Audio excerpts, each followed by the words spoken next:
Call the Board of Works meeting to order. We'll have roll call. Sam Collier. Here. Bill Carba. Here. Ken Meyer. Here. And the minutes from our meeting from May 17th were emailed. A motion to approve those. So moved. Second. Motion and a second. All in favor? Aye. Opposed, the same. Okay, Tim, continue. Okay. Approve the special meeting of the Board of Works. We need to what? The special Board of Works meeting. The special Board of Works meeting that we had on June 2nd, last Thursday night. We need to approve the minutes, even though we'll approve them again at the next... Okay. That was a special council meeting. It was a combined council and Board of Works. So we need to approve them now and then again later. Okay, so we need to approve the ones from June 2nd as well. So moved. Second. All in favor? Aye. Opposed, the same? Thank you. Now, Tim. Okay. The city and the county have been discussing over the last couple of months some issues related to annexing the jail and the surrounding property. The outcrop of that is that the two entities agreed to enter into a memorandum of understanding. Stacy Summers here, and Stacy was kind enough to prepare the memorandum after some discussions that we had between the two, the city and the county, and that was then presented to the county commissioners for their approval, and that was executed. The agreement was executed on May 31st. It was also signed by the Adams Building Corporation, because the building corporation is the actual owner of the jail site, while the commissioners, as the executive, is the owner of the remainder of the Miller Farm, that all of which is going to be annexed. So both those parties have approved this. So this is now being submitted to the Board of Works for approval. The reason it's being signed by the executives is because a couple of things that will happen is that the county will be soon filing a petition to be annexed, which is a council decision, and likewise to rezone the property, which again is a council decision. So we don't want to get into a situation where it is perceived that the decision has already been made by council, and they're not the executive body anyway. The Board of Works is. So that's why the Board of Works is the signator of the agreement. Basically, the entire Miller Farm would be brought in the annexation process, assuming that the council approves the annexation. The property would also then subsequently be rezoned to C2, which was a request that the city had made. And the county has agreed, the county council has already approved paying or reimbursing the city up to $5,000 for the fiscal impact study, which was based upon an estimate submitted by Christy Sturts in terms of what she thought the cost would be. And the county will also offer, in some fashion that can be done, a first right of refusal, so that if the property were subsequently sold, the city would be given an opportunity to buy it.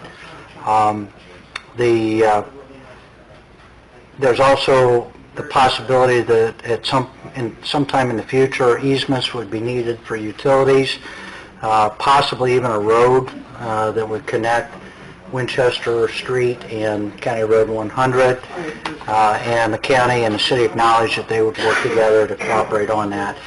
There was some discussion about whether we would actually locate where easements would go through the property right now, and it was decided that it made more sense to hold off doing that, because if you do put a road in, most likely the easements are going to follow the road. So it made more sense to wait, hold off, and do that all at the same time at a later time. So that's the gist of the understanding. It's not binding in any way in terms of the grant of annexation or the grant of rezoning, but this is the understanding, and this is kind of the roadmap that will be followed from here on out. Okay? So is there any questions? Stacy, I don't know if you had anything you wanted to add? Okay. You just need a motion to approve it and Yep. then sign it? Yep. So moved. Second. A motion and a second to approve the memorandum of understanding for the annexation of the jail property from the county on, we already voted, didn't we? No, okay, all in favor? Aye. Opposed, the same? Now we have it done.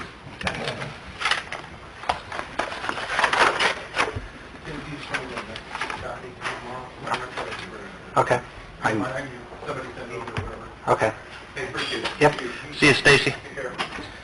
Okay, next thing is a letter from IDEM approving the permit application for our LTCP sewer interceptor replacement and relief sewer.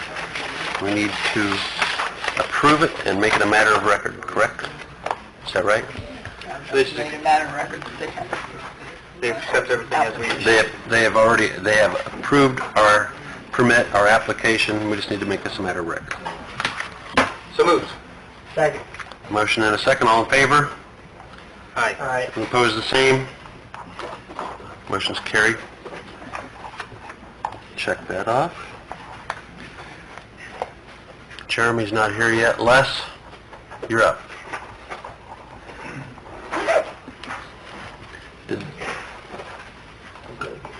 Did each of you get an email from Les? Bill, did you get an email from Les by any chance that about someone from his staff leaving and us needing to hire someone? Okay. Yeah, I was aware of it. He'll give you a copy of it here. I've got it. Anybody else need it? Anybody else? I got it. You need a pen? Got Chris Moore push his pen, so he always runs out. He says, I got some rules for it. your microphone on. Hell, it works out better. Is that batteries this The time? battery's not good. I think you have to hold it down if you want My eyes swelling up. It's a little red. That's what Can you sign it? Yep. And Phyllis. That thing wasn't working last Oh. It's kind of like the churches last. Works half the time. Exactly. I think Mary gets up there and uses them all the time. Plumbing art.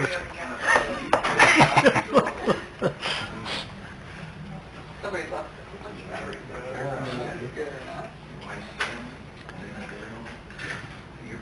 I have a feeling those are the bad ones that are up top Are there. they all? I have a feeling. I don't know why they would get left there.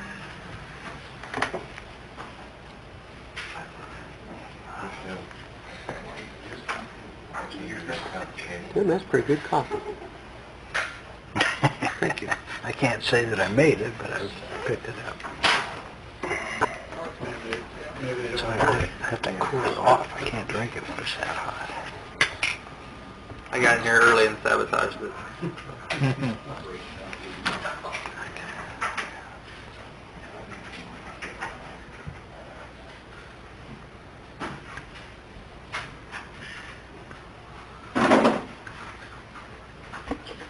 Okay, now are we on? You're on. Now we're on. Okay. Now we're official. Okay, yeah, I sent, council, mayor, and, Board of Works, a letter. I'll just brief through it. May 20th, we were notified by Craig Hirely that, he would be leaving us. You know, Craig's been a great asset for us over the last almost 10 years, and it really came as a shock. They are relocating to Louisiana, and Craig's kind of one of those that I kind of had great expectations for. Of don't put all your eggs in one basket, right? And then just so Craig will be leaving. He has tentatively set a date of September 28th, so you know, we do have some time frame there. And then 6 days later, on a early Thursday morning, Scott Sheets was taken to eventually to Lutheran Hospital by ambulance, and a few days in the hospital, and he's now being treated for a medical condition. He's under doctor's care. Phyllis informed me today, and well, Scott had informed me also, that he has filed for the FMLA stuff they needed to do. So right now we're looking at 10 to 12 weeks for Scott, but if FMLA, he could be 26 weeks that he could, you know, as long as he was under doctor's care and was not released to come back to work. So that's two on shift. Of course, Craig's still working, but had that happened the other way around, where Craig would have been gone, and then we would have somebody off on that long of a stretch, and that's a whole shift day some days. That's both guys that would be on. So I kind of give you a real brief synopsis of how we've been staffed. It used to be there were 6 on staff. The chief and assistant both worked days. In '94, when Gary Teeple retired, I think a very positive decision to put the assistant chief back on shift, and that the chief was the only one that worked the Monday through Friday. That would have been Jim. That became very evident very quick that having that third person on, there were a lot of things that you could do that you couldn't do when you only had 2 people on. And then in '98, we added Chad Bauman. So we haven't added anyone to the staff since '98. Our demand... You've added, you just haven't added the amount of staff. Yeah. Yeah. Right. And we've added paid on call, but we've filled vacancies, but Right. we've not added to the staff. I think we're at a point where we really should maybe consider, this would be a pretty opportune time to, since we're going to hire for Craig, is possibility of hiring that third person on the third day. So if you just took a calendar, just any calendar, and you just went with 3 days, right now we got three on shift, 3 on shift, 2 on shift, 3 on shift, 3 on shift, 2 on shift. And it just goes that way forever. So 2 is our minimum staffing, 3 is our max staffing. So when you figure vacations, sick days, like I said in here, I don't want to be misleading that putting a third person on is going to be So reverse for a lot of back to 2 mandates. It's not going to be the fix all, because it's going to be easier for us to maintain minimum staffing with 3 people on every day. You're still going to have the same amount of vacation. These first few years with the loss of Craig and putting a new probationary or firefighter, they would have 7 holidays, and that would be it for a while. But we all know that eventually they pick up benefits and Vacation days. So that'd be my proposal, is while we're in the market to take applications for the replacement of Craig Hirely, that'd be a good opportunity for us to go ahead and fill that third slot. Well, if we could, let's take these 2 issues separately. Okay? First of all, advertising for a new firefighter to replace Craig. I think that's kind of a no-brainer, correct? Okay. Exactly. So, proceed with that. And we want, So we'll proceed with that as quickly as we can. Right. And as for the additional staffing, I haven't looked at the money tree out back yet lately, but last I looked, there wasn't any extra.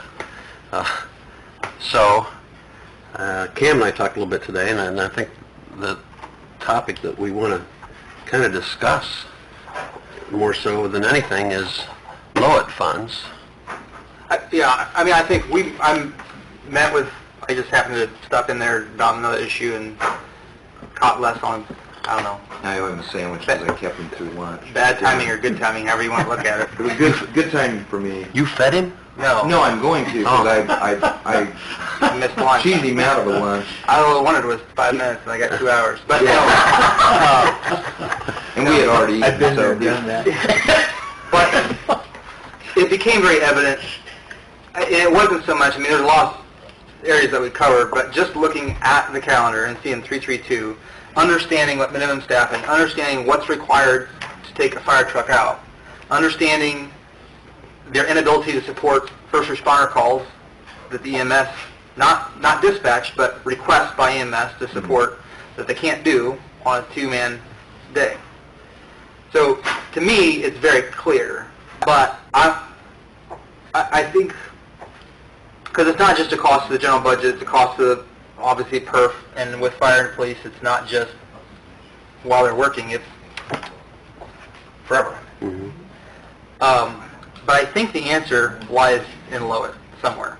Not necessarily coming from Lowit, but if we can get a handle on how we're going to... I realize Lowit could be a temporary thing. The reality of it is probably will never, it'll probably always be here. I don't see the county not having Lowit once the jail is paid off. I don't know. It's possible. I've yet to see a tax after they put it into play take Go away, away. so. But I guess I need a little more education on how Lowit, I mean, it can only be used for public safety. What happens at the end of the year for money that's not spent? It stays in that. Stays in there. It stays in the fund, but it's not necessarily earmarked for anything but No, public safety. correct.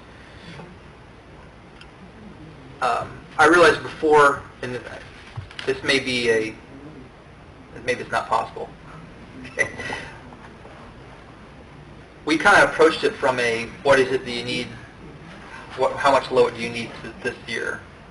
And then adjusted their general kind of accordingly, right? I'm wondering if we shouldn't look at it from an allocation standpoint and simply say, you are allocated, I'm throwing a number out here, $150,000 a year to use for equipment. That becomes a part of his budgeting process, which then would say, okay, I know I've got a truck coming up on the horizon, so I've got to allocate. But that's all an equipment thing, which therefore may free up money in his general budget, so to speak, For personnel? for personnel. I guess I'd also like to see us, if we did that, if we said, okay, here, fire, and I don't know if it's equal, I don't know what it is, if fire, here's your allotment, here, police, here's your allotment, that we also set aside 100, 125 a year to try to build up. Is it $500,000? Is it $1 million? I don't know. But wouldn't that be nice to have a big buffer in there? And I'll be the first to admit, last year I was like, let's take from the right and get to the left so that we can have a greater opportunity within this community to do other things. But thinking about this a little bit more, where have we bought historically trucks from? CCD fund. Human Capital Development, right? If we say... Don't you have another, a line item that puts money back for that now? You just... Well, When we started a couple of years ago. no, but that's only adding 40 a County year. addition. And that's all township. That's money. township contract, right? Yeah, township contract. That's like 40 a year. But even if it's line item, even if it's, okay, Les, you have 150 this year, and he only spent 50, and maybe that 100 goes to the non-reverting, so he knows it's always there for these future purchases. But we've got this buffer that we build up, and maybe when that buffer's built up, we can release more of it, so to speak, for personnel or something. But back to my other thought of, okay, CCD funds were typically, I don't say it was a competition, but it was between police, fire, and Jeremy.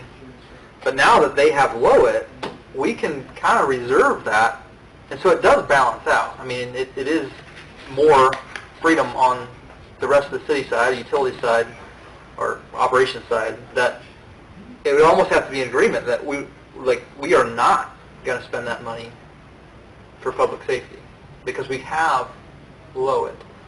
Now, if things change, if I realize Lowit's a flexing number as well because of income, hopefully it never goes down. It certainly could. But I'm just wondering if we shouldn't start there before coming back and saying yes or no. Because we got To the addition of yeah, staff. because we got to come up with money. We got to see where. And I'd like to say, let's work with what we have as opposed to. And does this mean returning what was taken away last year? I don't know. It's probably more of an impact on the police, I think, because the police is. And not that this is the time to interject this, but Greg is here this evening to talk about the same subject matter. I mean, I guess that's what I'm kind of thinking is that I understand the need, but we got to come up with a solution before we simply say yes. But I just feel it lies somewhere in that Lowit beast. But Phyllis, I guess that's where I would defer to you. Like, what can we do? Well, as far when we as- prepare the budgets, then you would say X amount of dollars and will be spent on a Lowit, and so much will be spent on their personal budget. But from a planning, because what was it, 425? I think I want to So But I don't, the cash balance, no, I don't remember. So carve off the 100, 125, we have 300 left. So if we could approach that from a capital expenditures, and Greg, maybe from your perspective, it becomes the police cars and radios, whatever equipment you're budgeting on an annual basis, that would free up more money, because the majority of your, I call it general, it's not general, but regular, normal budget was personnel anyway. But if we take some of those purchases out of there, does it free up the other side to do with what you can? And it may also force a little bit more budgeting perspective to say, okay, well, if this is all I got, personnel are important to me, what equipment do I not need? And I don't want to get in the habit of buying equipment just because we have money to buy equipment, I guess. Right. Well, I don't absolutely. think that's the case, yeah, you're correct. So is that a reasonable to say, and I guess we need to talk about that, what is that amount? I mean, is it 150 each? Is it, Greg's budget is bigger, but less equipment is considerably more expensive. Or the, But his doesn't come as often as with ours. yeah, True. lesses are bigger ticket items that come less frequently. And just quick math here of my budget of 71650, 56.9 of that is payroll. So it's only of that 716, 153 is operations or operational. And you know, Greg and I have had a conversation too that I think we both want to be really cautious about taking any long-term payroll from Lowit. I mean, it probably is not a good. It's not a good idea. I think it defeats the purpose of what Lowit's intent is. It is for equipment, but you know, it would be difficult to out of that 153. It would be difficult to find a salary in there. Even and I broke that down into what my portion of that would be, because the perf's not deducted from the fire budget, nor is the medical, nor the health benefit. That's what common. The pension pays for the Yeah. birth And so really, there's about 41,000 that would be in my payroll, and then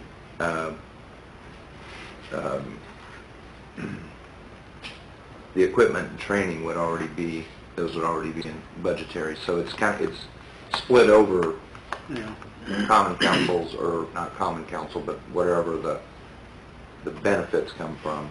they do come from common councils, but And so that, but the, except for the of that 76,000 total that I had for what bringing a person on, would be divided between common councils and fire. So it's not So, I mean, you had a generous amount in there for health benefits. It could be, we don't know. Depends if it's an individual, if it's family. Yeah, and that's what Phyllis' numbers was, take the, You gotta take the higher of the two young person with wife and...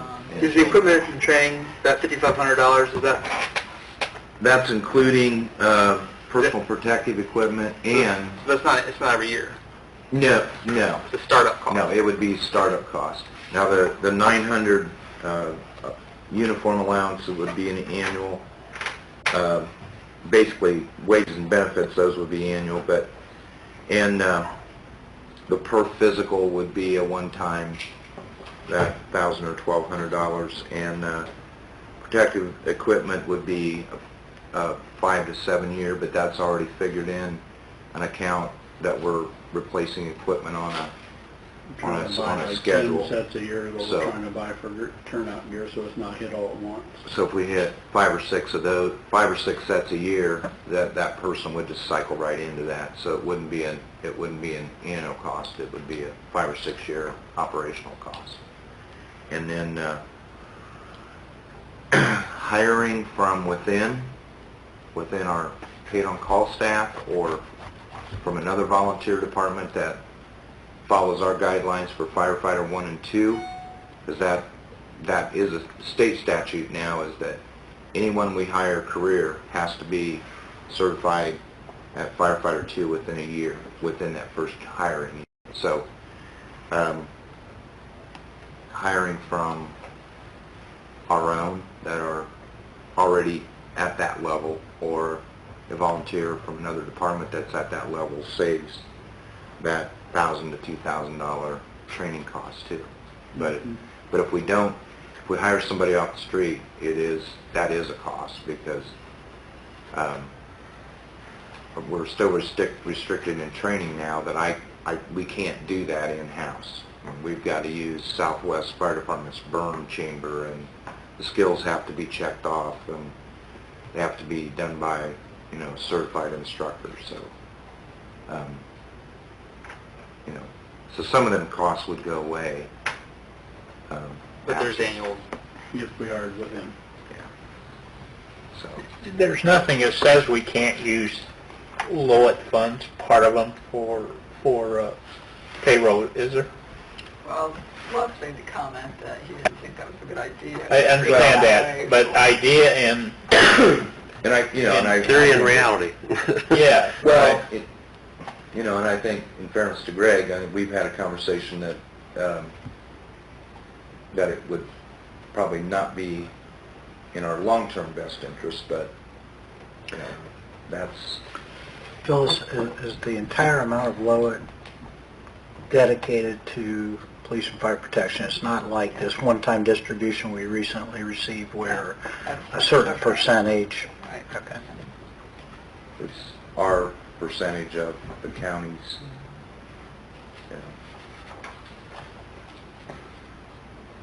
I guess my point is I'm very open to it. I see the need, but I guess I need to spend more time pen on paper and see if we can't, For, using what was done before as a very loose guideline,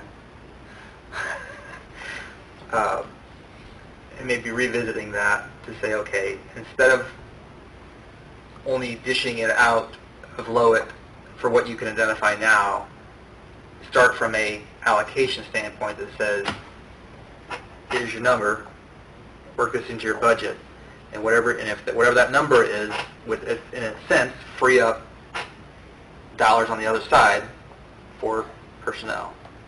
But you're saying 150 wouldn't cover? wouldn't cover...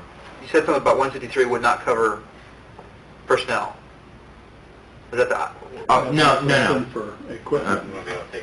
No, if you take my payroll would be 153, I couldn't cut enough from that to move it from, moving it from these other accounts into payroll, I wouldn't, there wouldn't be enough money there to cut from the 20 and 30 accounts into the 411 account to I couldn't move fuel money and those other things. There just wouldn't, there wouldn't be enough And there. maybe I'm wrong in thinking that we should build up a safety net and low it.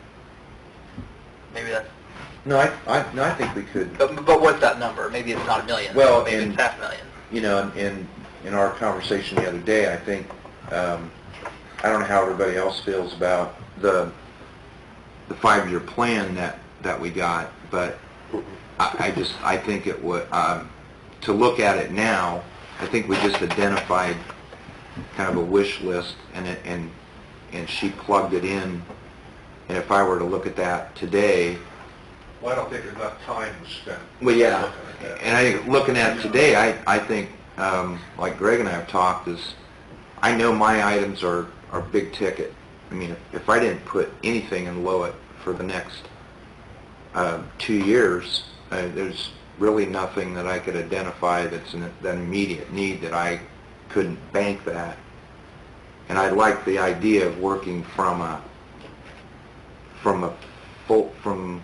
an amount of money I have to work with rather than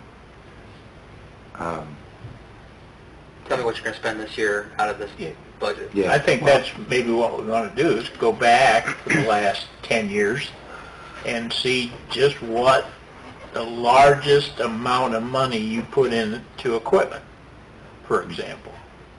And maybe that's your cap.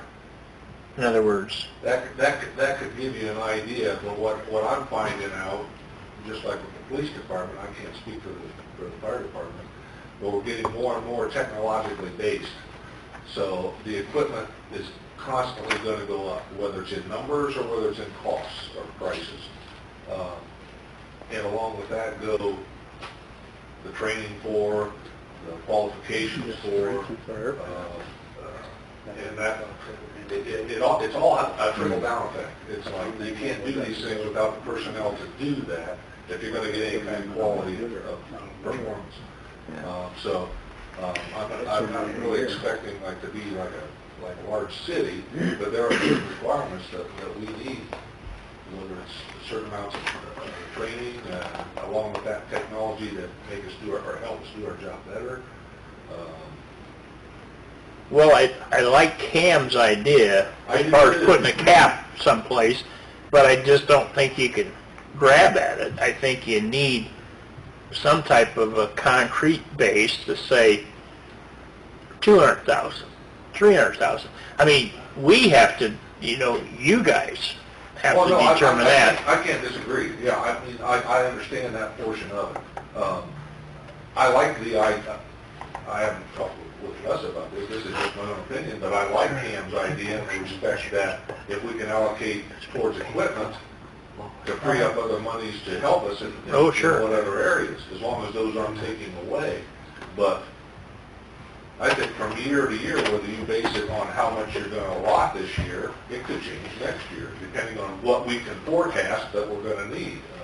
Just for everybody's understanding, I mean, the way that this kind of last, when they were set down, and Christie was part of this as far as having a 5-year budget, it wasn't, I mean, it's Lowit money, public safety, it can only be used for public safety, but it was approached in the manner of, what are you going to buy this year with Lowit? What are you going to buy this year with Lowit?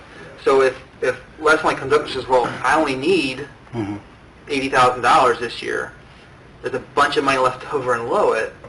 But at the same time, what we did, and I understand, I was in fan of this to begin with. Case in point, for the police department, they showed $90,000 worth of Lowit funds that they could utilize. So we took $90,000 away from the other side of things. It seemed like the right thing to do at the time because we were in a cash flow need now. But if we think about this long term, the major items, more specifically fire, and we also took MVH funds, $25,000 a year away that came from Jeremy's budget to police car purchases. We took that away from the police. So in essence, we took $115,000 away, but used Lowit. My thought is that had we never done that, right? There's plenty of money in Lowit that can't be used for anything else. Had we never taken the 115 away, that's easily an officer, right? Now, my 6 months ago, even if you would ask me, I'd say, heck no, we need the 150,000 for all the other things that we got going on. But let's remember what have we used for public safety before? We've used CUME capital development funds. Did we even use seeded funds for a truck one time? I don't. But we used I don't remember. we used money for that. We didn't have, that was the only option, right? But we don't have to do that anymore. We're able to use CCD, CCI for, It's supposed to be used. So, okay, but Jeremy's equipment, that's It's big too. big ticket items, but now we're not competing, so to speak, for those. If we say, we're going to use LOIC for what it's intended for, and we're going to stick to that, like, not outside of that. Can we do that? Can we budget it well enough? The amount, roughly $400,000 a year is what LOIC is. okay, so Les, on your budget this year, how much is that being paid for by Lowit this year? In 15, or 16. In 16? Your budget. In your budget, spending out of Lowit? how much Yeah. of Lowit is funding your budget for I don't 2016? think anything. Is there any? Budget for that. Really nothing. Yeah. Okay, I so, got, well, I just, Yeah. to kind of follow up with Cam, Cam's comment, kind of where you were going, so I was looking when we talked the other day at like, it needs to be a value of $50,000 before you would put that over into Lowit. And, that, we use that as kind of an example, but just sitting here, and I don't know if everybody's got the budgets with them, but just like in my 2016, make sure it's 16, and the ones that I've used in the 9 years that I've been chief is like 442 and 444, because those are your capital outlays in my what we call general budget. And I just identified 1, 2, and then in 429 an item that if I would have moved those to Lowit, 16,000 in personal protective replacement gear and remodeling of the sleeping quarters and the private shower area for the full-time at 12,000, and 15,000 for some rescue equipment and thermal imaging camera comes to 43,000 that I could have, that had we done it that way, I that 43 I could move into 411. I've just paid for pretty much my portion of a firefighter. And we're not funding payroll out of Lowit. That's where I kind of like the idea of where we set some parameters of some things I could do out of the general, but those larger, and as we get the opportunity to increase a little bit, we could get some of them accounts back to, but there really wouldn't be the need to. I just don't want to start funding too many little items that add up to be, Yeah, like your entire 444, and go back to Lowit. that's a little much, but And maybe the issue is that we do it one way for a while until we get that base built up in Lowit, right? Once we hit whatever that number is, That's a great plan. then we can, Yeah, because- that's another $100,000 that we can, because if I look at the 5-year plan for next year and on down the road, so I'm already going to be in a predicament, which it's not horrible, but in 15's Lowit, we identified a grass truck, and that truck's not going to be done in 2016. So I'm going to have to encumber those 15 funds into, or 16 funds, sorry, into 17, but I've already got like, we talked about it, a small, or not maybe a small, but a storage building, 60,000. Well, I don't even, where would I put a building? I'm not to that Comes- point, but we've identified those, that would be something I would move, I would just move on. And maybe we're premature with thinking we're going to do a large engine in 3 years, which that's how our plan has it identified. You're welcome. That might be 5 years. That might be farther out. So maybe we do need to kind of take that course of moving some of our funding a little bit. What if you think of the general fund as all your personnel and then small supplies, daily supply needs, and then below it becomes your capital fund? Because and just for budget information here, because we're going to be presenting them, is the 20s are all pretty much things that you're using every day, from toilet paper to diesel fuel, and then when you get into your miscellaneous small equipment things, then your 30s are more of your services and charges that you can control some. And really, the 40s, 442 and 44 have always been Capital expenditures. capital expenditures. That's where we used to get radios and probably at one time even self-contained breathing In apparatus. essence, we'd be replacing the 40s with Lowit and perhaps increasing the allocation The money that would have gone in the fours. to the 3s and 2s. Exactly. Well, what- And even if you said you don't want to use the Lowit funds to cover some of the 200, 300 series, but if you do what Cam's saying, where you're given a specific sum of money, And I like that. then if you use it towards some of those expenses, it's still legitimate use of Lowit funds. It's not Absolutely. going to a personnel expense.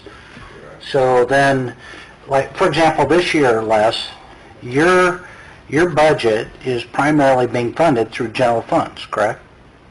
Yeah. Okay. So if now all of a sudden, and you said that your personnel costs were around 550 out of a 700,000 budget, did I understand that correctly? Yeah. So that means you're funding 150,000 of these 200 and 300 series funds or expenses out of general revenue. So if you suddenly say you're going to give you 150,000 from Lowit, now you can use those funds to cover those expenses, and that's just freed up 150,000 on the other end that could go towards personnel costs. That makes sense. The only problem that I have, and I can't give you specifics right now, but it's just like I said, I don't want to say like 444, where major expenditures come out of. You have to define major. If it's over 50,000, I don't know what there's on it. I don't want to completely replace, like, say, 444 with Lowit funds, because there's still going to be items in there, equipment-wise, that may not be a large ticket item, but it's still things that we need, whether it's recording, whether it's... Well, yeah, but why would you replace that, Greg? I don't... Your 444 is probably bigger than $150,000, isn't it? No, I don't know. Mine's 36, but the reason I picked like I wish I I got the it. reason I picked like a remodel. I couldn't tell you. Yeah, If you were given that X amount to put in your general fund, You have you 5,000 still for may want to put equipment a and small amount in your, some of your four lines. Thinking that we Well, could 17. What's the total? 17,000. Wouldn't apply to Yes, and when I talked about 442 and 444, like the sleeping quarter remodel was 12,000, but I left we need a new kitchen countertop, Yeah. 2,000. Well, I'll do that. And I don't think that matters. I think So I didn't the- identify the big- the expense of the cost, I don't think that matters. It's just, we start with the allocation and say, hey, it's 150. Whatever you want to buy with that 150, it's for you to budget, Unrelated to personnel. yeah. Unrelated to Whether it's big or small, where you want to reserve But some. from what I understand, and maybe I'm wrong, when we do our budgets and we allocate, let's say for 444, we kind of have in mind what we're going to use those for, and that's not the unexpected, that's not the breakdowns, that's Right. that type of thing. So But you can still do that because having an allocation of 150 through Lowit, you still, now you know what I'm going to use the 150 for, what am I going to use, you know. So, You're funding your budget from two sources. So- You just have to so allocate this since- for non-personnel matters and these for personnel matters. so since we're so close to budget submittal, would this be a good time to look, I mean, we're looking at Well, I think we 17 now, have to, I think we have to because I think we're all in agreement that so the 5-year plan is not. I guess what I have, if I went ahead and put my portion of the payroll part in the 17 budget and manipulated my 44 and 42 so that my budget didn't fluctuate much, would that, I mean, I guess I'd be willing to be the public safety guinea pig and But we move got- those funding I around. think we need to come to an understanding of what that allocation is. And is it the same for police and fire? Is it? Now, are we talking You about mean for the police lowest and fire? distribution? Yeah. It's just a lump sum you get. I know, Is that but what you I'm mean? saying is that we have to figure Yeah. out, Right. Yeah. for them to budget, what should they budget Okay, on? gotcha. Should they each get the same amount, or should there be some Because the other thing, Tell them what they got this year, we're fellas. we're forcing Greg to, well, You mean on... using a portion of his to pay Yeah, that out over. of your lowest. Right, This Greg year? is using, This year is this what- year's budget Yeah. is funded through Lowit, correct? Because you're Where paying, Les is not. They both No, budget both have so much some. on a lowest. For this year, fire had 167,000 and police had 108,000. and part of that was bond. No, No, I'm or- not including that. Oh, you're not, no, she's Yeah. not including There was that amount 90,000 first. or 93,000 for You budgeted 96,000 and 12,000 too, Rita. Then For equipment, the budgets are being funded. that's I good. I can tell you what it is, yeah. Yeah, we did, well, the grass truck Yeah, was grass approved truck. for, Greg, would that be Fire about department. 3 police vehicles, what you budgeted? that's what it was. But Exactly. it's just that they took that out of my budget. Yeah, that's what I mean. Public Public safety. safety. But it was, Public safety, and that goes back to the State Board of Accounts, so we'll be held accountable for that. So basically, we can, as long as we're spending it on police and fire for Mhm. equipment and public safety, we can basically use it as a capital account. Is that what you're saying? Yep, Yeah. yep. Sounds like a pretty smart idea. Mhm. The one thing we have to remember, I think this is just when it comes to, because adding, it's not just payroll, because adding on, like, just for one person, it potentially would run the city $28,000 Right. between health and perf. And if that person stays on and qualifies for perf, like, that's a forever expense, the perf piece. So we just have to realize it's different than other employees. It's the same from the major of the health care piece. Now, it could be a lot less, but the maximum, so every person we bring on from public safety, we're looking 27, 28 On top of. outside of their budget. And that's what's got to come from common council. So it's not a, Now, I think that while we've been sitting here talking about this, are we also including the police staff? I mean, Greg hasn't come up here tonight with his reasoning and whatever. I think, We all know yeah, I think that this we... is a good general discussion when it, Yes. and include the police. yeah, I guess this is a great opportunity, because Yep. we're right here at putting the 17 budget together, that Yep. if we could at least look at the numbers in a budget, and, you know, I personally could, you've said 150, I personally, I mean, could live with less than that out of Lowit, because I'm gonna have to come back someday and ask for a fire truck that goes up 6 to 7% every year, and is gonna go from 600,000 to 700,000 very quickly. well, that's fine. I guess in my mind, if you know that and you're planning for it yourself, then we take, Yeah. of the 150 that we've allocated, you say, well, I'm putting 100. I'm putting 50,000 this year towards that. But to your point, we would want to make sure that, okay, it's staying in the Lowit fund, but Les has this, earmarked this for a future purchase. So Yeah. we'd have to somehow, And You have that's to kinda been my, track that kind of my internally. contention from the beginning is, you know, whether we're splitting it, you know, it was 424 when we first got it, so, is that 221 a piece, and if I don't spend mine, that still goes towards that truck 5 years from now. I think that's kind of always been the question, I guess, is that certainly if there's a... If it's earmarked for it, I would think so. Well, if, you already have this account set up with the Yeah, township, the non-reverting. right? Couldn't you just transfer, if he had a budget item where we gave him 150,000, Phyllis, and Les decides he's only going to use 100,000 out to fund his operating budget, and he wants to bank the 50, can he put it into that account? The What money? township non-reverting?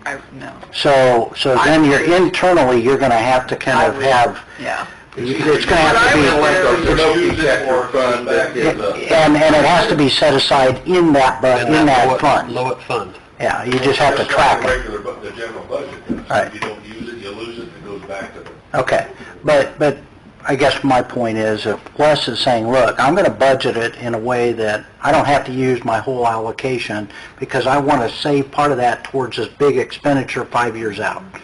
So if he has the ability to keep that in Lowit, but it's kind of banked so that 5 years out, when he goes to buy the truck, then we're going to give him a big, a big distribution from Lowit in order to cover that expense because he's banked it.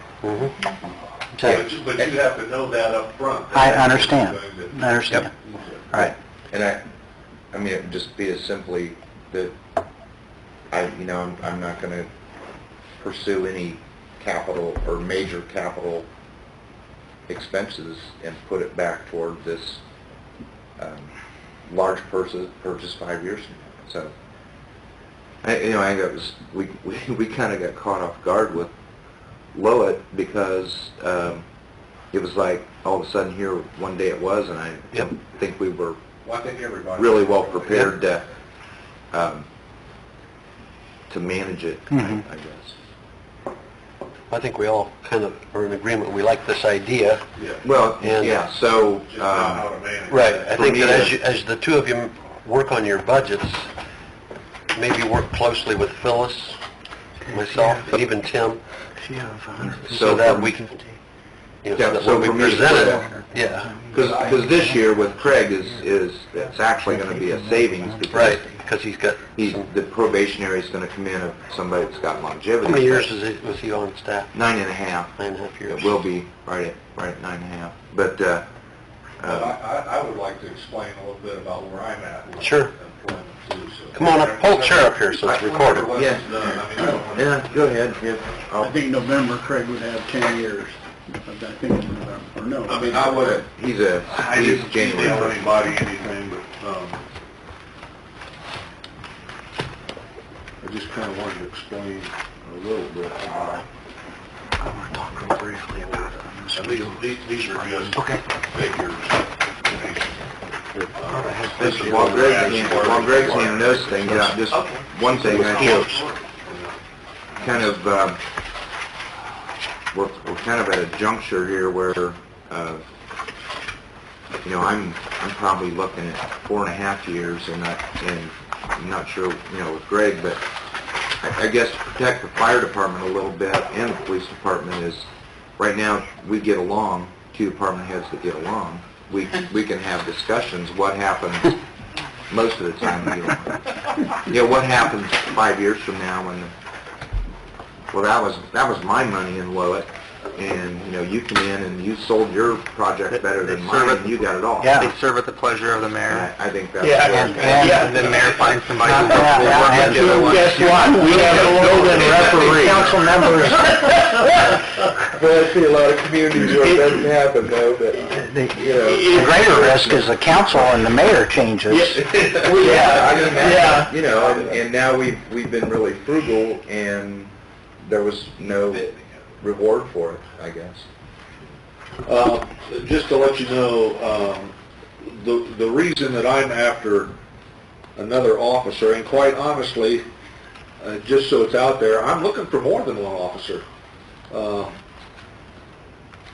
I realize that you can't, you have your problems with putting more than one officer on that. The budget and the money, just like we're talking, it's got to come from somewhere. But I just wanted to show you that, or kind of explain to you the situation that I'm in. Like right now, we have 5 people that are eligible to retire. Anytime after 20 years with our pension, we're eligible to retire. So that's 5 at this time. Within 5 or probably 4 more years, we'll have another one. The red months that you see there, that's when that individual will add another year of seniority to them. So, and Phyllis was kind enough to on the second page show what it would cost for an officer to be put on. But our SRO, and I believe it was either 2008 or 2009, I know we held off on replacing when our officer, we took an officer off the street and put him out in the schools as an SRO because it was funded by grants. And at that time, the council wanted to wait and see whether that was going to pan out and whether the grants would take care of that or what have you. And ever since that time, they've been funding them right along, and I don't really see it going away. Whether at some point in time, it's a proven fact, schools need an SRO in these times. The school is also partially funding our officer to the tune of about $38,000 or $39,000. So in essence, we're kind of paying. We're under salary, or under pay, but in essence, the city picks up the benefits of the officer, and the schools are paying pretty much the salary. But that being said, since that time, in 2008 or 2009, we've had nobody to fill that slot on the street. Along with that, we have everything from sicknesses, illnesses, weeded out, didn't make it through the academy, whatever that case may be. Along the line, we're always behind the 8 ball in the respect that we can't ever catch up with trying to fill our slots. Right now, and it's been this way for several years, we have officers, we're just bumping them around all over the place, filling in for somebody who's off or sick or vacation or holiday or whatever the case may be is. And so there's been a lot of sacrifices made from the men on the street to fulfill those, to keep them that way. And quite honestly, it's all been because of budgetary reasons, and I understand all that. But I think in the future, too, that it's not going to get any better, particularly with, it's like the trickle-down effect I'm talking about now. You know, right now we have 5 people that could retire. You can't just pull in 5 people and say, here you go, you're going to do that job. In the same way, we're a 24/7. We're not an 8-hour day department. So that makes a big difference. If the training is constantly being increased. If we need to do training, we have to pay those officers or allow those officers to go to that training, and in the meantime, we've still got the streets to take care of. So we have to have somebody to fill those voids. So in a generalized way I look at it is that, let's say if we need 12 people for 4 people per shift to fill out a day, I would say that we need 15 people in order to make that work. 3 extra people, at least 1, to be filling in to wherever somebody else is going. So that's what I look for towards the future. You know, I'm not saying this year or next year. I mean, we have to start someplace. I'd like to start with the one that we would fill for the SRO. But I can tell you, if it's not me, it's going to be somebody else that's going to come back and say, we need more people. I mean, just plain and simple. You can't continually do more with the same. And not only that's not including the variables, like you said, retirements, illnesses, get hurt, you name it. All out. Yeah. So. Looks like we got 10. Where the property taxes. 10 officers under 10 years. It's such a negative. And see, along with those two, then, which you don't think of it too often, but in my profession, it's like you're not just patrolmen. You're also supervisors. You're also trainers. You're also and Cam and I have had this discussion before too, the only requirements we have right now for moving up in the department is time. It's not really experience or training for those supervisors' positions. It's kind of like OJT. You learn it on the street. It's the school of hard knocks. It's learning from your fellow officers. But there's no formal training that these guys are getting that can move them along the way. And we need to start young. We don't wait until the end to get this done, because by the time you put all that work, money, and time into training for somebody to be supervisor, or whether it's a chief, whether it's a deputy chief, whether it's a detective, they need to have this training along the way. And in order for them to get that, you have to have somebody replacing them on the street. Yeah, Greg, if you look at yourself, Mike, Mark Cook, Chris Bright, Lenny, and Jamie, you're all in management positions. Correct. I mean, so... The only one that's different would be Chris is at the school. Shea Beaver. He's the Right, only one that's a sergeant. right. So, yeah, I mean, You get 10. you get 3 or 4 of you retired, they're all going to be management people. We're going to have some promotions, some serious promotions. Correct. Well, and I didn't bring that up on Unless you, my idea. unless you hired Experience. experience in.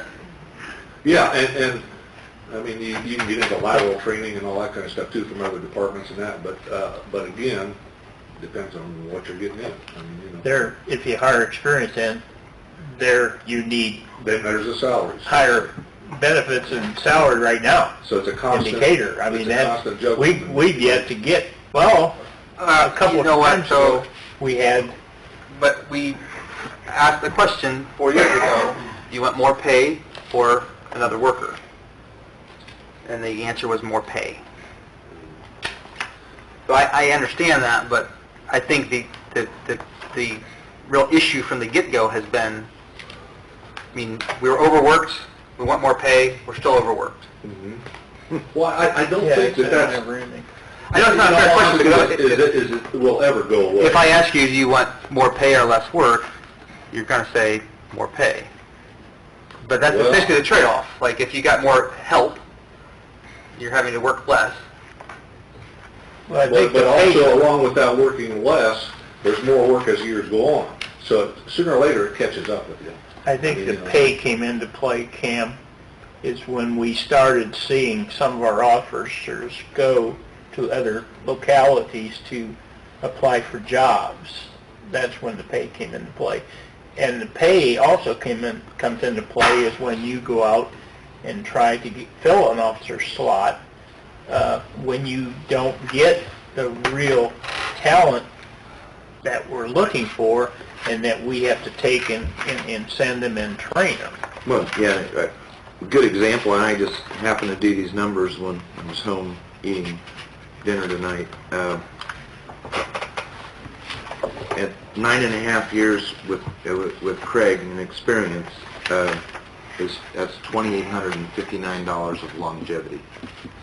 And that's 9.5 years. If I don't know that you would entice a person that had 9 years of experience to add $2,850 worth of longevity to $40,850, which is 2017's base. I don't think you're going to find somebody that would come with 9 years of experience for basically $43,000. I think that's a good point. That, I mean, it's great that, you know, Jim, for example, is at $8,500 in just in longevity, but he's got 27 years, 28 years of, and we're in the same boat. I mean, But the last person we hired for the fire department had a lot of experience, or some experience. Yeah. I mean, we were fortunate enough to get But- somebody like that. and you But do, we've you not- do get that because We've police not had that officers- with the police department. police officers don't have the opportunity to be volunteers. I mean, you're either a policeman by career. Well, they have that opportunity, but we just don't get them. Yeah, you don't find too many. I mean, you might find some part-time police officers, but we're very fortunate in that is we could pick up a I say a kid, but we can pick up a kid from Monroe or Preble that got on at 18 and they got 5 years experience. Right. And they really truly do have some OJT and they have 5 years of experience. And they're chomping at the bit to come on anywhere full-time. Well, I don't And think that's a little state, difference between police and fire is we do have a kind of a cadet hiring pool that that we have some opportunities for people to get some on-the-job training. I don't think we're ever going to get up to the point where we're paying our police officers enough that other police departments are saying, geez, let's go to Decatur. I mean, I don't think that's going to happen. But I think we have. But we're not out of line either. No, I know, exactly. We're not out of I line. think we've done well. The real issue is that we've got to continue to fill slots to fill the people that retired. So taking a look at that, you got 0, 1, 2, 2, 3. We really probably ought to be putting on at least about an officer every year, hadn't we? If not 2 now. I mean, the school, looking at the one at the school, family works at the school, that's the best thing that ever happened to school, in my opinion. I mean, and after talking to a lot of the kids that go to the school, he's a very good friend of theirs, and they open up a lot of conversation with Apfelder at the school. I think it's a very positive thing. And I think that's all the way. Heads a lot of stuff off, and I think it's, I think we're kind of blessed with that little bit of grant. Well, that situation also has been a great public relations It has. for the police, and they'll say it, and school officials will say it too, that kids are looking that police are respectable, you know, that they're here to help us, and that's changed a lot of attitudes over time. It's also been able to prevent a lot of things from going down that otherwise probably would have happened. And a lot more guidance. My whole point, I guess, to this thing is that, I mean, you've identified the need. I think it's easy, and I can easily look at the police budget and what money was essentially taken away, say, there's your officer, there's a officer. But and we've looked at the cost, so we've identified the need, we've identified the cost, but we haven't decided how we're going to pay for this thing. And that's my point, is that I think if we start with the allocation to low it and work downward from there, we'll look to free up money in the general budget for personnel. And we see what we can do with that. I mean, it's hard for me to think that there's not going to be that much money, there's not going to be that much there for 3, but what can we do with what we have? Right. And then go from there. There's one other item that I haven't looked into yet. Melissa turned me on to a grant, I think through the Department of Justice, that they could fund, I think for our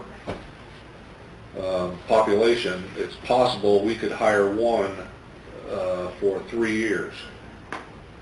If we meet the qualifications and everything gets in on time. That has to be by the end of the month, I think. But even that being said, at 3 years, I mean, I think that's great, but... You got a couple people retired by then.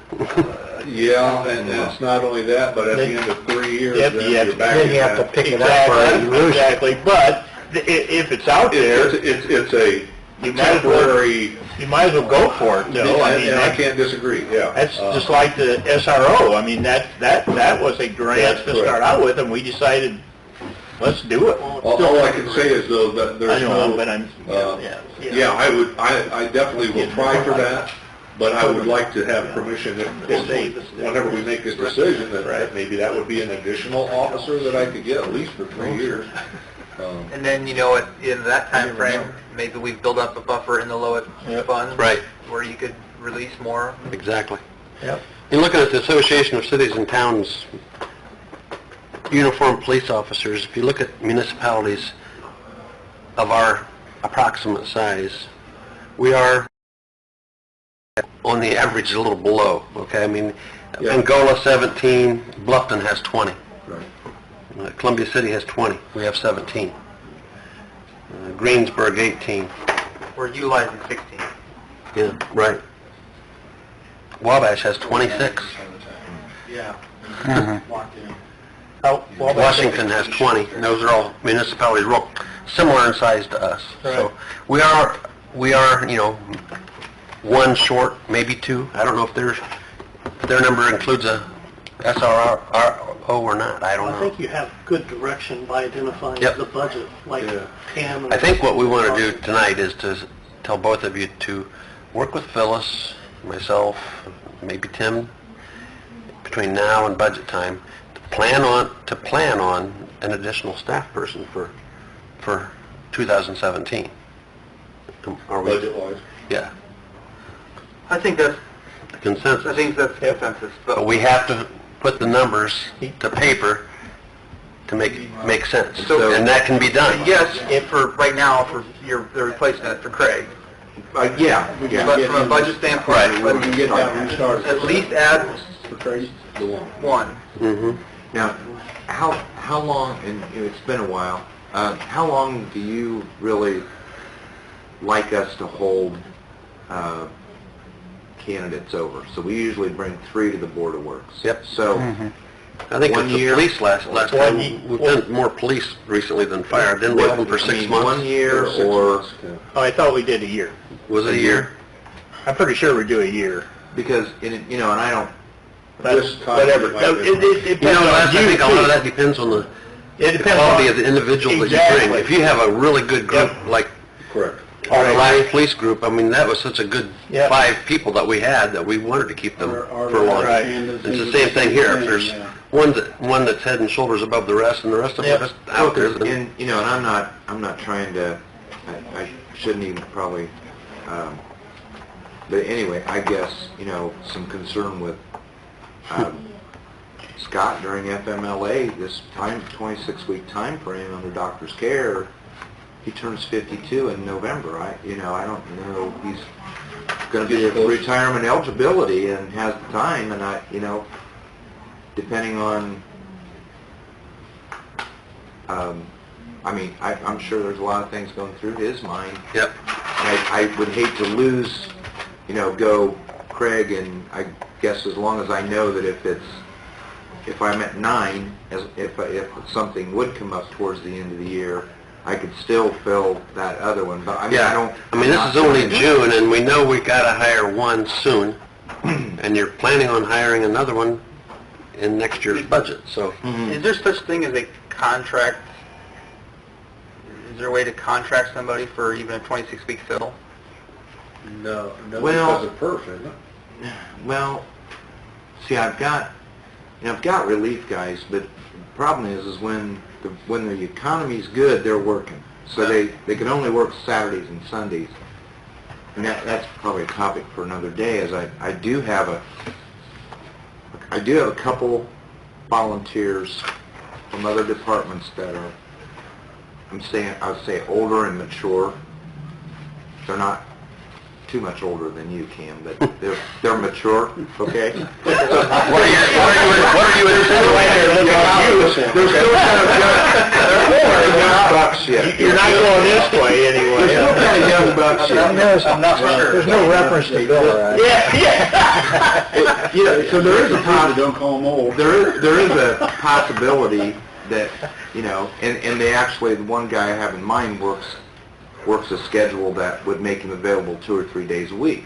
But I guess my question to Tim is, can I signal out a person to tap on the shoulder and say, can you work relief? Because now I don't open it up for application, I'm hand-picking. Is that gonna fly? I mean, I'd have to look at the policy. because it is a unique situation, but and you know the young man I'm talking about, he's about your age. And it's a little different in the 2 departments.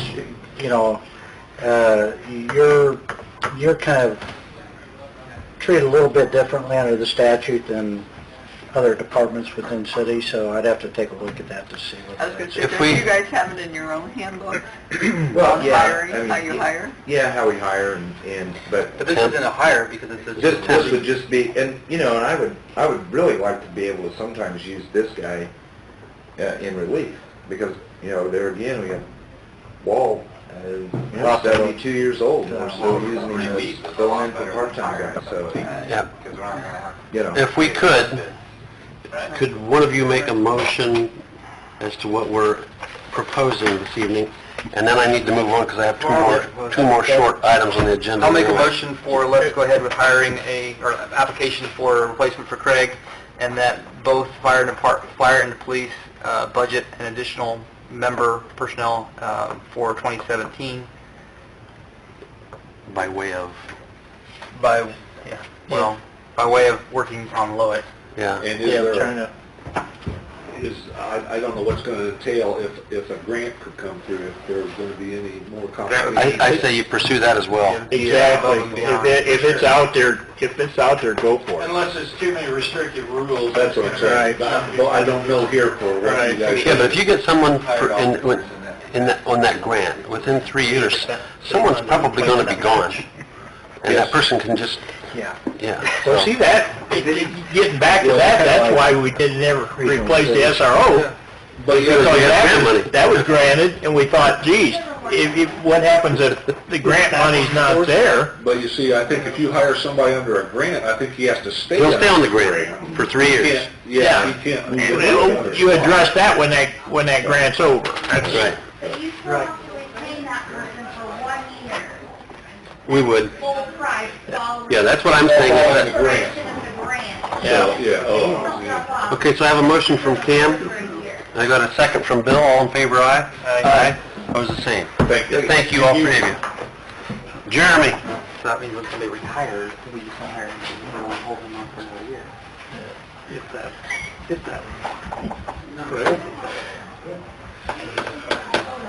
Better clarify that, Jeremy Gilbert, right? Jeremy Gilbert, yeah. Jeremy Brown. Say Jeremy and Jeremy Brown walks in. Jerry Brown, this is Board of Works, you're out of here. You're in the wrong meeting. Yeah, it's open. Yeah. Not for Jeremy. Okay, just have a quick request here. We've been talking about all the additional road funding, the striping, the paving and such. I have 2 quotes here, one from Work Zone Traffic Management, one from Three Rivers Barricade and Equipment out of Fort Wayne for our center line and edge line striping.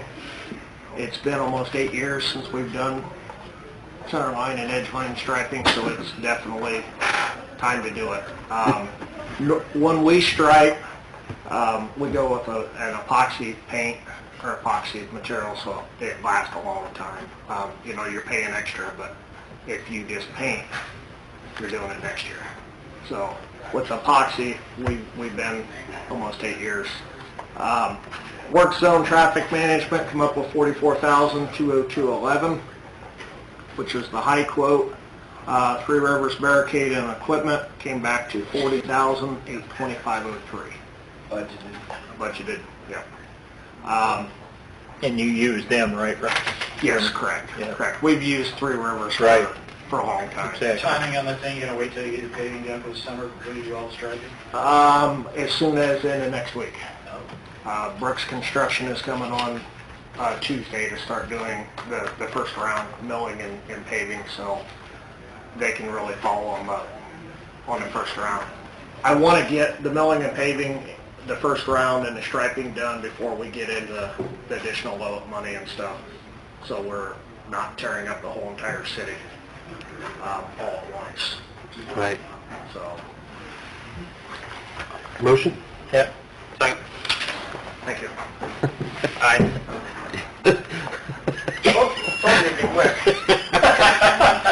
Yeah. Tim, Yes. let's talk about some mosquito spraying. Okay, is Jeremy, sit tight. Jeremy out there? Jeremy Jeremy Brown in? Jeremy No, Brown. Jeremy Brown. Jeremy Brown! He can, come here, man. We're gonna talk about mosquito spray. Oh, mosquito spray, so we're not ready to use the power just yet. Okay, Jeremy and I talked real briefly, this is a matter that came up. Jeremy Gilbert and Justin Schaefer from Monroe have been talking about this for the last couple of months. Monroe is in need of help with mosquito spraying. We talked about the possibility of the city providing that service, but that needs to be documented in an agreement. Jeremy and I talked a little bit about it. Basically, they have a meeting coming up in July, early July. We would have a meeting yet in June and first part of July as well. I don't know for sure when the Mosquito Spring would start, but what Jeremy and I talked about, subject to Board of Works okaying this and also the town of Monroe approving it as well, but entering into an agreement where the city would provide the manpower and the equipment to do the spraying in Monroe, doing it at the same time as spraying was being done in the city of Decatur. Monroe would basically cover the cost of the manpower, would provide the materials, and would provide some element of a rent factor for the use of the equipment. Monroe would also indemnify the city so that if there was an injury or somebody claimed that they got West Nile virus because we didn't spray properly, that we're not on the hook. We're providing a service that right now they don't have the means to do themselves. Eventually, I think Monroe is moving towards the ability to possibly do that, but this is one of those situations where does it make sense for two municipalities to have the same equipment, get the same licensing to spray it when we can work together? And so that's kind of the idea here. It would have to be documented, it would have to be approved by both fiscal bodies, but it needs to be approved basically starting with the Board of Works, and then council would have to also approve it because of the funding aspect, so would town council. Okay? There's So- just a concern with the Zika virus and general mosquitoes, West Nile, and the fact that Monroe cannot spray. Yeah. It just makes the most sense. Right, so I don't know, you can chime in if there's anything I didn't cover. I emailed Tim late this afternoon a proposed agreement, this very rough draft, knowing that, we do need to have this in writing, signed by both municipalities, but I'm glad that people like Jeremy and Justin and Monroe talk and say, well, this makes a lot more sense when we try it this way. And Monroe may sometime get their own licensed person as an employee staff member, but they may not. If we can continue to work together, why buy the equipment, why pay for that schooling, why pay for all of that? If it makes sense for the city of Decatur and it's good for you, and Monroe's willing to pay for it, it's a win-win for everybody. Yep, so right. I think we'd at least like to try it this year, see how it works. May not even- I talked to Justin after you and I spoke yesterday, and everybody seems to be on board. I think we just need to fine-tune the numbers. Right. Because you guys have expense, gas mileage, paying your employee, workers' comp coverage, all those things that Monroe, our position would be we'd write one check and we're done. And that's better for everybody. I don't think Phyllis wants to get 10 checks. She likes one, and I know from Rachel down there would like one. We tend to know who we need to make sure is the happiest. So, I guess the preliminary issue is the Board of Works receptive to this idea? If so, then what we need to do is document it, get it approved by both fiscal bodies. We probably, the way the statute is worded, so we don't have to get the Attorney General's approval of this, we'll designate Phyllis as the, I don't know, the person that deposits funds or whatever. And then that way, you don't have to go through the process of getting AG approval of the interlocal agreement. And then we can agree to it on our own based on the terms that are negotiated between the two municipalities. So that's what I would recommend. This is nothing new. Many, many years ago, Geneva was in the same situation. Yeah. And we helped Geneva out at that. And if you think of it this way, it is a public health issue, and mosquitoes do travel from Monroe to Decatur, so if they're not being sprayed in Decatur, they might bite a citizen in Decatur. So it probably makes sense to spray down there. Like all Monroe mosquitoes. I heard they come from the south anyway, is that right? One mile. They don't recognize the drawbridge. No, mosquitoes don't carry any viruses. They're just doing it for the but it's an opportunity. I think we'd like to try it and see, and I think it's pretty cool to see two municipalities work together. Mosquitoes really only travel 1 mile? That's what they say. Well, how are they coming Just from need to make a the motion on. Brazil? Yeah, board, are you guys okay with that? Yeah, sure, Yeah. sure. We know that your designated employee would be doing this outside of his normal working hours. Right. So we Right. would need to compensate at that rate. Exactly. Not his normal rate. And Exactly. Tim, we're very above board on all that. Yeah, so we know. We don't expect that to be done during your business hours. Right, this- And as a result, he's going to be entitled to whatever additional compensation you guys have arranged. He didn't spray our community on his normal business hours. Well, but whatever it is, Yeah. in your Yeah. work Right. week. I need a motion? Bill? And I got a second by Cam. All in favor? Aye. Opposed, the same? And with that, is there any other comments from anyone? If not, Board of Works? Quickly share with the Board of Works about the parking study, that we have two Do it. entities